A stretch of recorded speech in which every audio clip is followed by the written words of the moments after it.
Unit 6, Lesson 1, this is the second instructional video. We were asked to simplify and then write in standard form. In standard form of a complex number, we're going to put the real portion that contains no I in front and an imaginary portion containing the I in back. Let's get started. Remember, we're also going to rely on this information. The square root of -1 is equal to I, and I squared is equal to -1. So we're going to break this apart. The square root of -36 is equivalent to the square root of -1 times the square root of 36, because -1 times 36 is the square root of -36. Now, I know that the square root of -1 is equivalent to I. So I have I times, and the square root of 36 is 6. So I'm left with, simplified, a 6I. Now I'm going to write it in standard form. There is no value that does not have an I, so 0 plus 6I. This would be the standard form. What's different about the first example and the second, in the first example, we can find the negative sign inside the radical, but in the second example, it's outside, not to be confused. So this really is like a -1 times the square root of 9. The square root of 9 is 3, and -1 times 3 is -3.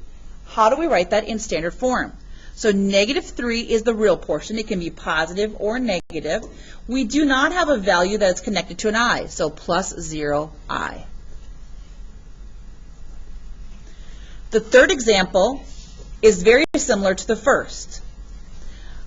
I'm going to break this apart into the square root of -1 times the square root of 12.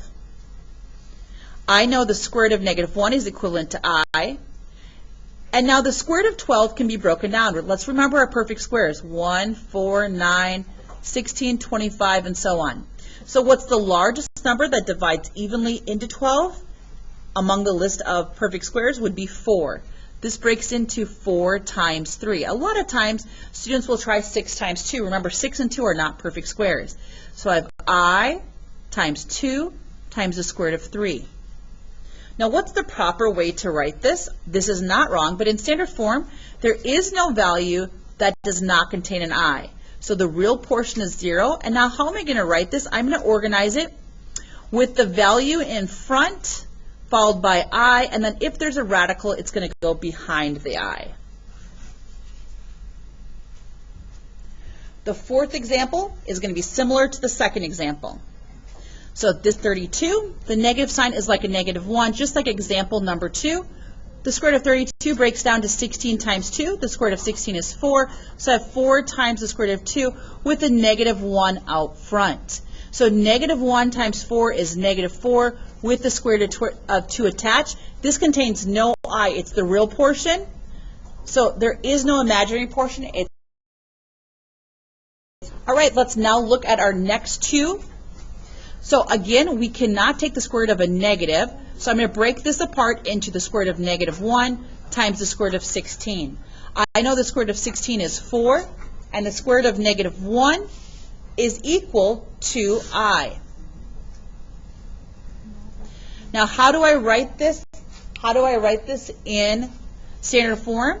It's going to be the real followed by the imaginary. And the proper way, again, is to put our value in front of the I. If we had a radical, it would go behind the I.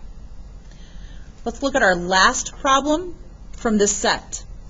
We can't take the square root of a negative, so it, again, is the square root of -1 times the square root of 20. The square root of -1 is I.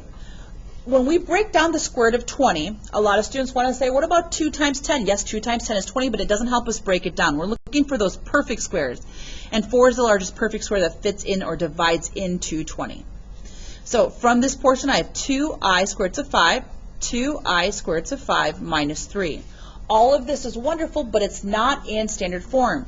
Standard form says the real portion goes first, followed by the imaginary portion.